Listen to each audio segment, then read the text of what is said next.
Hello दोस्तों, कैसे हो आप सब। उम्मीद है कि आप सब अच्छे होंगे और मस्त होंगे, अपनी पढ़ाई कर रहे होंगे दोस्तों अपने आने वाले एग्ज़ाम के लिए।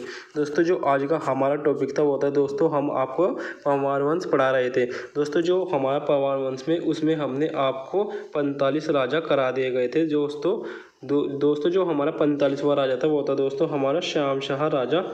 आइए दोस्तों अब हम उसके बाद के राजा देखते हैं। उसके बाद के राजा है दोस्तों हमारा महिपति शाह। दोस्तों ये कौन से नंबर का राजा है दोस्तों, ये हमारे 40वां शासक है। आइए दोस्तों इसको भी हम पढ़ते हैं।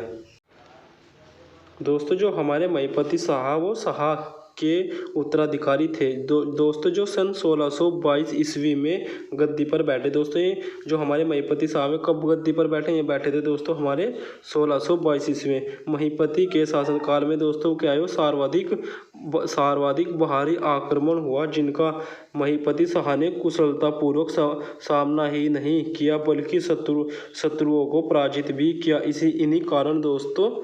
इन्हीं कारण इन्हें हम इसको गौरभंजन कहा जाता है। दोस्तों किसे कहा जाता है, ये कहा जाता है दोस्तों हमारे महिपति शाह को। आइए दोस्तों देखते हैं। जो महिपति शाह एक कुशल और प्रतापी राजा थे। इन्होंने साम्राज्य के विस्तार के लिए व्यवस्थित सेना बनाई। इन्होंने एक व्यवस्थित सेना बनाई। इनके 3 प्रमुख सेनापति थे। दोस्तों जो इनके सेनापति थे कौन कौन से थे मेरे दोस्तों, 3। आइए दोस्तों हम देखते हैं। सबसे पहले देखते हैं दोस्तों माधो सिंह भंडारी और लोधी रिखोल और बनवारी दास। दोस्तों ये क्या थे दोस्तों, ये थे हमारे महिपति शाह के सेनापति। आइए दोस्तों अब हम देखते हैं, नेक्स्ट को देखते हैं। दोस्तों जो हमारे महिपति शाह की पत्नी का नाम था दोस्तों वो था हमारे दोस्तों कर्णावती। दोस्तों जो ये कर्णावती थे इसे हम नागकटी रानी के नाम से भी जानता है। दोस्तों इसने एक युद्ध में इसने सभी सैनिकों के नाक कान कटवा दिए थे। आइए दोस्तों हम देखते हैं।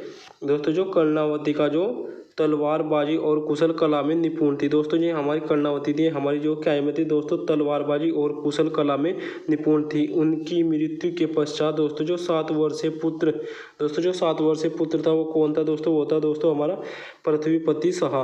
दोस्तों जो पृथ्वीपति शाह की संरक्षा के रूप में राज्य का कार्यभार संभाला। गढ़वाल में दोस्तों जो गढ़वाल में 7 वर्षीय आक्रमण हुआ वो पृथ्वीपति शाह का शासन समझकर गढ़वाल को अपने राज्य में शामिल कर लिया। दोस्तों किसने क्या किया, जो हमारा गढ़वाल राज्य था, जो दोस्तों इनका शासन था उसमें इन्होंने गढ़वाल शासन को भी शामिल कर लिया।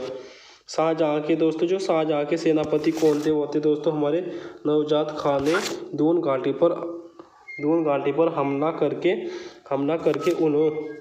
हमला करने को भेजा, परंतु महारानी कर्णावती ने साहस का परिचय दिया और भयंकर युद्ध हुआ। युद्ध में दोस्तों जो कर्णावती की जीत हुई।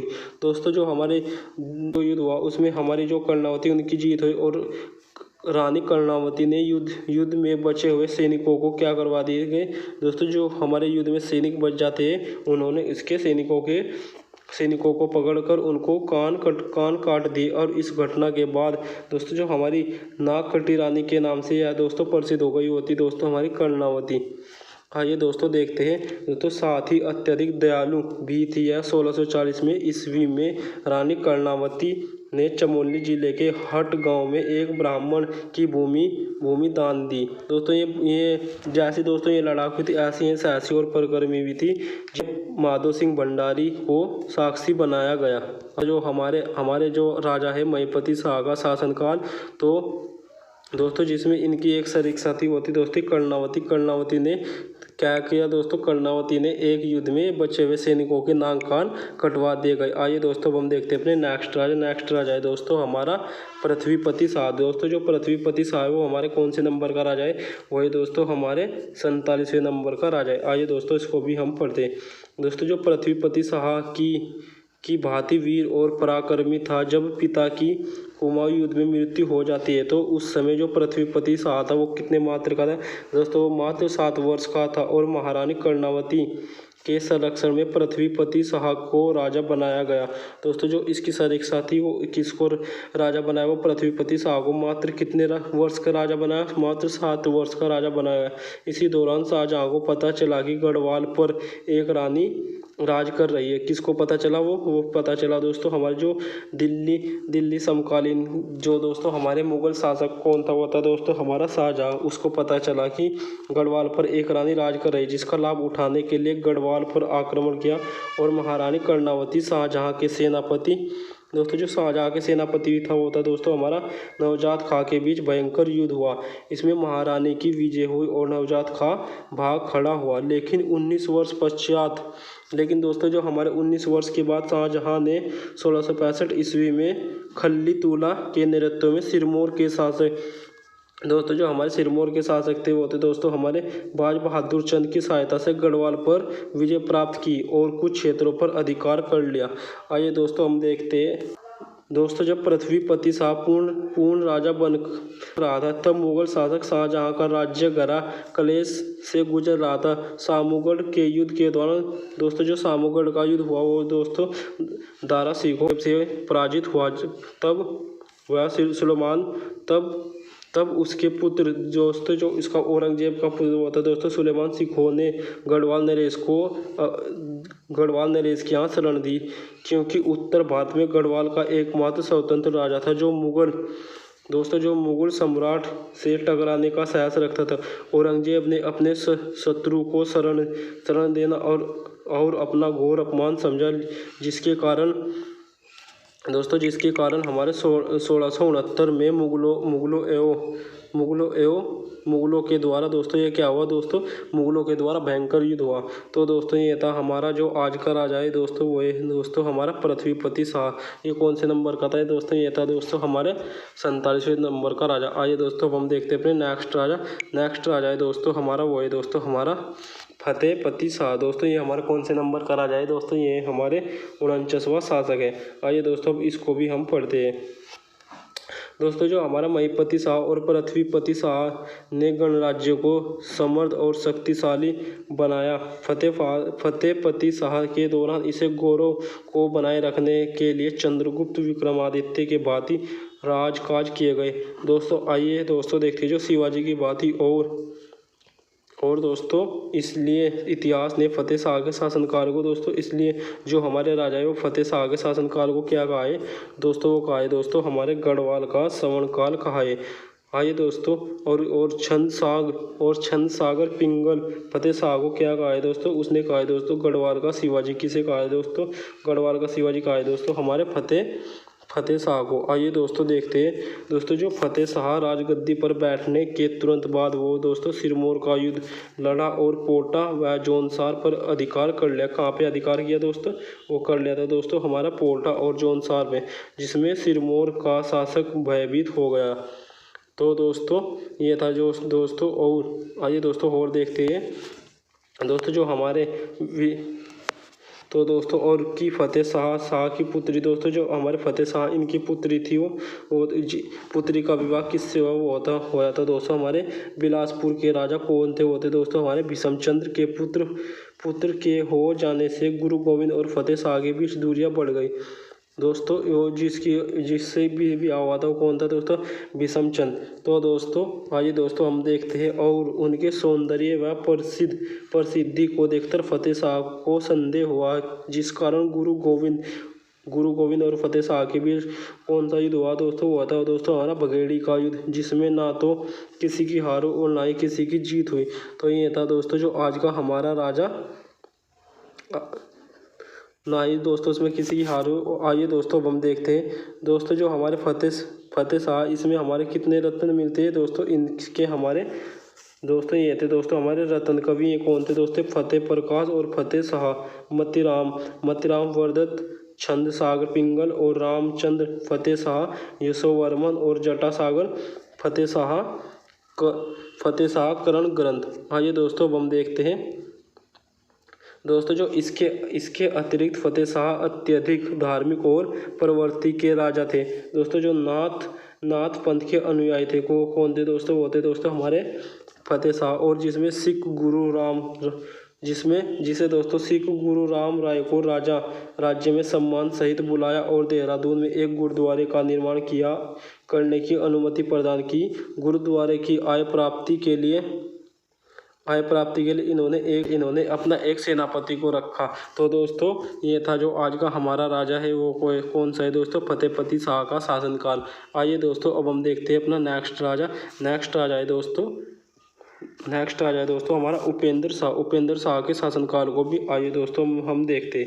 दोस्तों जो हमारे फतेह शाह की मृत्यु के पश्चात हमारा कौन सा राजा बनता है दोस्तों, वो बनता है दोस्तों हमारा उपेंद्र शाह जो गढ़ के राजा बनते ही, लेकिन इसके बारे में विस्तृत जानकारी नहीं मिलती है। साक्ष्यों से इतनी ही जानकारी मिलती है कि इनकी बग्वाल के दिन मृत्यु हो जाती है। किसकी मृत्यु दोस्तों हो जाती है दोस्तों, हमारे उनकी मृत्यु हो जाती है हमारे उपेंद्र शाह की। और बाद में उपेंद्र शाह का अनुज दिलीप शाह बन जाता है दोस्तों। इसके बाद कौन राजा बनता है, वो बनता है दोस्तों हमारा दिलीप शाह। इसके 2 महीने बाद ही क्या हो जाती है दोस्तों, इसकी 2 महीने बाद ही आकस्मिक मृत्यु हो जाती है, जिसके 5 वर्षीय पुत्र प्रदीप शाह बनता है दोस्तों। जो इसके बाद कौन सा राजा बनता है, इसके बाद दोस्तों बनता है हमारा प्रदीप शाह। दोस्तों ये हमारे कौन से नंबर का राजा है, ये है दोस्तों हमारे 51वां शासक। आइए दोस्तों इसको भी हम पढ़ते हैं। दोस्तों जो हमारे राजा प्रदीप शाह के काल में कुमाऊं और गणराज्य के मध्य अच्छे संबंध थे, जबकि रोहिल्यों सरदारों ने कुमाऊं पर आक्रमण किया। किन्होंने आक्रमण किया दोस्तों, वो किया था दोस्तों हमारे रोहिल्यों सरदार ने आक्रमण किया। तो प्रदीप शाह के समकालीन दोस्तों कौन थे होते हमारे शासक, चंद्रवंश के शासक कौन थे होते दोस्तों हमारे कल्याण चंद ने गढ़ नरेश से मदद मांगी और दोनों संयुक्त सेना लेकर या मिलकर रोहिल्यों का सामना किया, लेकिन फिर भी हार गए। अंत में दोनों रोहिल्यों से संधि करनी पड़ी।